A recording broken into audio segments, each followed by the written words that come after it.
with European leaders, and that's the fallout from J.D. Vance's appearance before them last week. So, look, the same people that overthrew the Ukrainian government in 2014 to install a pro-Western friendly leader that really antagonized Russia to go in and take Crimea were the same people in the Biden administration. And when you have a policy of regime change in Russia, it makes it very difficult to sit down at the table and get a legitimate peace deal and talk as adults. And I think the Trump administration, their foreign policy is foreign policy realism. And so what President Donald Trump has said over and over again, we've lost 1.5 million troops between Russia and Ukraine in this war. Who knows how many civilians, how much damage from this fallout. Let's just make it stop. Let's make it stop. Let's stop the bleeding and then figure it out from there. And so with that goal in mind, that's much more achievable than, say, overthrowing Vladimir Putin or going back to the 2014 borders of Ukraine. But Mike, the politics is what I'm asking about here, because it's how you set these negotiations up. And that's where there's a little bit of confusion and a lot of questions, because, Keith Kellogg, former General Keith Kellogg, now he said Saturday that at some point they're going to get involved in the peace talks, as they should, and that's what Zelensky was saying on Meet the Press. But the Europeans, he's saying, are not going to be involved. So how does it work if you have only the U.S., Russia, and Zelensky, but you don't have Europe involved, or maybe you don't need Europe involved? I don't know. They have great question. And if Europeans want a place at the table, they should be the ones funding Ukraine, not the American taxpayer, right? So their defense. Yes, and so this is a mess, and I think Zelensky is saying whatever he thinks he needs to get more money. Yeah, interesting. And there's been question marks, of course, about where the money has gone that the United States has been sending to Zelensky. A lot of moving parts, and stand by for there's going to be more news developing, I'm sure, today. We're going to be monitoring all. Yeah, look, I have zero concerns over the tariff conversation. I think there are obviously some speed bumps. Inflation is still hotter than we like. Rates are still higher than we like. And, we got an ugly retail sales number this week. What does that mean going forward? But overall, I think the belief is things are going to get better. And you have a pro-commerce, pro-prosperity administration versus one focused on social justice, environmental goals, and kind of ancillary, almost like tooth fairy, unicorn, Bigfoot type goals, other than making sure the lives of Americans across the board get better and the stock market does well, and there's just a success sort of mindset going forward. All right. And also too, Matt, the president has sent this memo. It was word salad. Said, get out of the word salad, Democrats, and maybe you'll figure it out. Yeah, like, what is their platform? And if you can't just say it clearly off the top of your tongue, it's nothing spectacular. And look, they were lying to their donors the entire time for the end of the campaign. In Kamala's internal polling, she never led. And they never let anybody know about that. They let the media do all this propaganda. And look, it's over. I don't know that Donald Trump has completely broken the Democrat Party, but it seems like he has for now.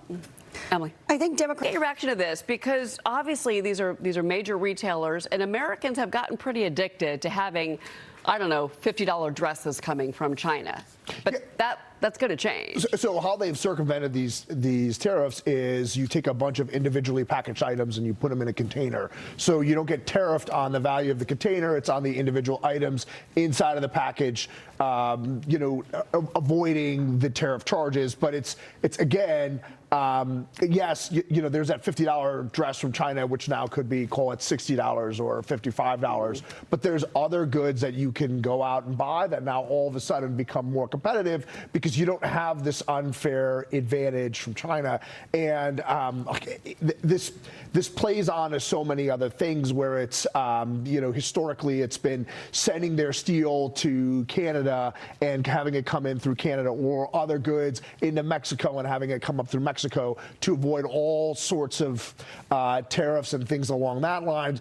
And now this administration is wise to it, and they're going to have have a true clampdown so we have turn the global marketplace into an even playing field. You know, it could be a good negotiating tool with China if you think about it. This could be one of the things okay. So Mike, now to you, because you've got chip makers Broadcom and Taiwan Semiconductor Manufacturing. They're both looking at these potential deals with Intel to split up the company. Broadcom is interested in Intel's chip design and marketing business. TSMC is looking at the company's factories. So is this something that you think that's actually going to come to fruition? Yeah, look, this is huge news. I mean, we don't know if this will come through, but Intel has their backs to the wall. I mean, the stock, it's a great chart up there. If you look at how well these other companies have done, the competitors to Intel, and Intel being the chosen one with the CHIPS Act that was passed in this country, how poorly they've done, how much they've missed this massive AI trend that's going on out there, where Taiwan Semi and Broadcom have done extraordinarily well from it.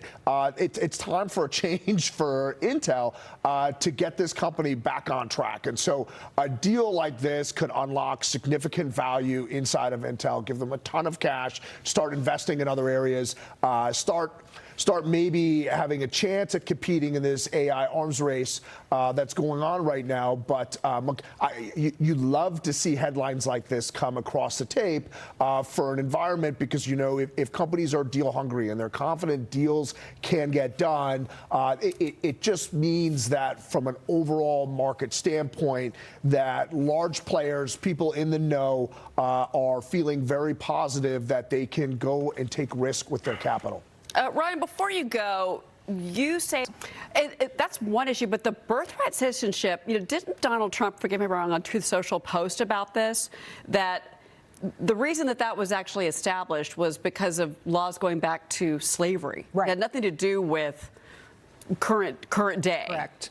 Is that something that is a legally viable argument, do you think, in a courtroom? I know you're not a lawyer, but I'm not a lawyer, and I can't even pretend to be an immigration lawyer.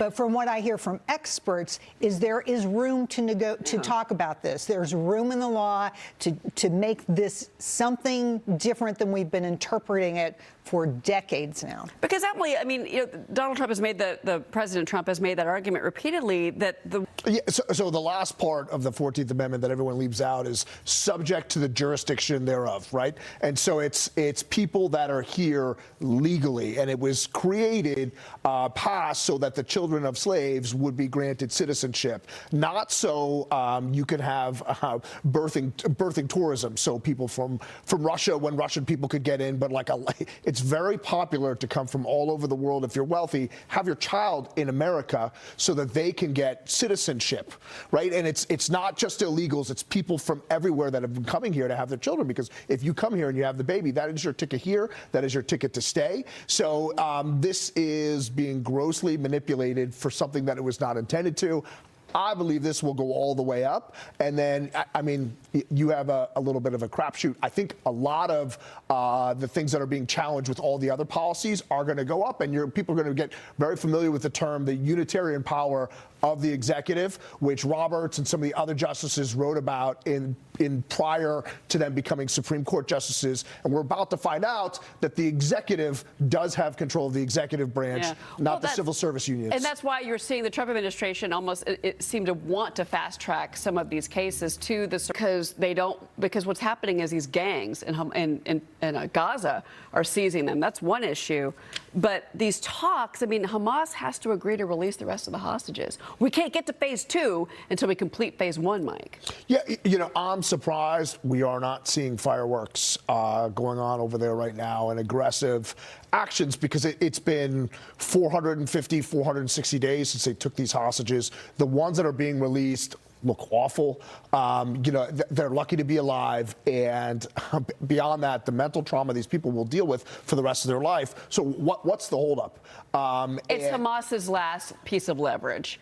They know when those hostages are out, even the bodies. I mean, it's more of those hostages we know now are, the IDF has said they're deceased. We know that they're deceased. But to get the bodies and the living hostages out, just the few that are left, That's all that Hamas has left. Yeah, so it's very little, and if they're using these as chips, like they're overplaying that hand, because to me it seems like this is going to come back worse for them. And now it's time to start thinking about your next steps as to where and how you're going to exist on a go-forward basis, if you are, because with what they've done and the torture and the inhumane things that we're hearing from the people that have been released, I don't know that there's a place on the earth that's safe for them. And if I were them, I'd be negotiating a place that was safe, because otherwise the end is near. Well, of course, the Lebanon, Egypt, what States has on Russia, specifically Vladimir Putin.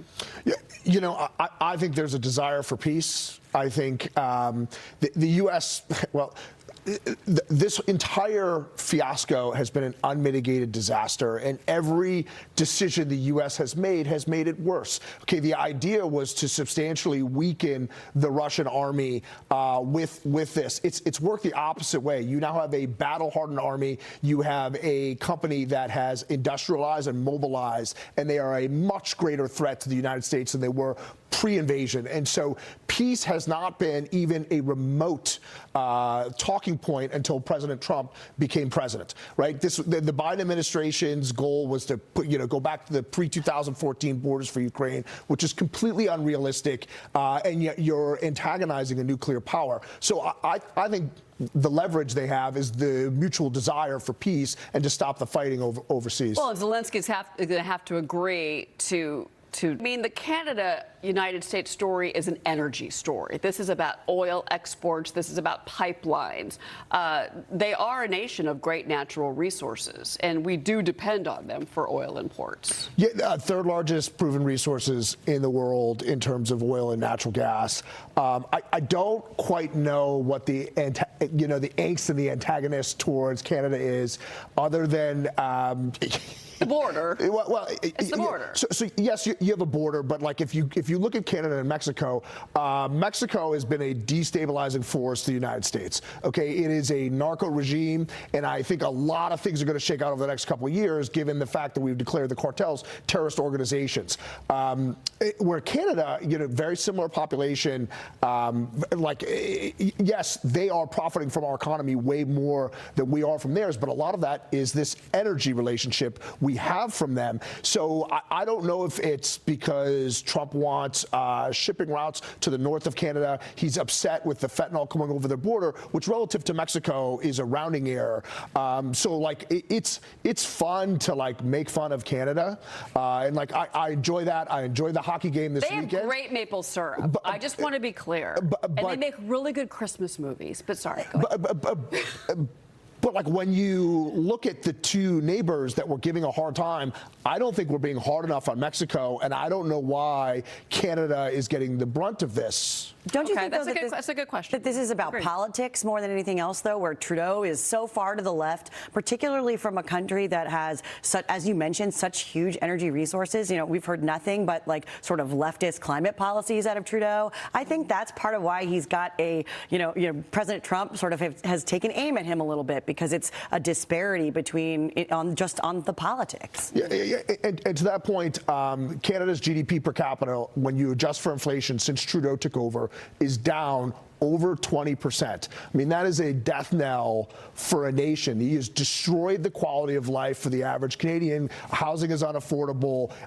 Groceries unaffordable. It has been absolutely devastating since he took over. Where in the U.S., GDP per capita, gone through multiple different administrations with our own inflation problems, is up about the exact same amount. So things are bad there, and maybe Trump's trying to help him out by exposing what an idiot Trudeau is. But again, I'm a bit perplexed. But Trudeau's also on his way out. Yes. I mean, to be clear, he has lost political favor in his nation.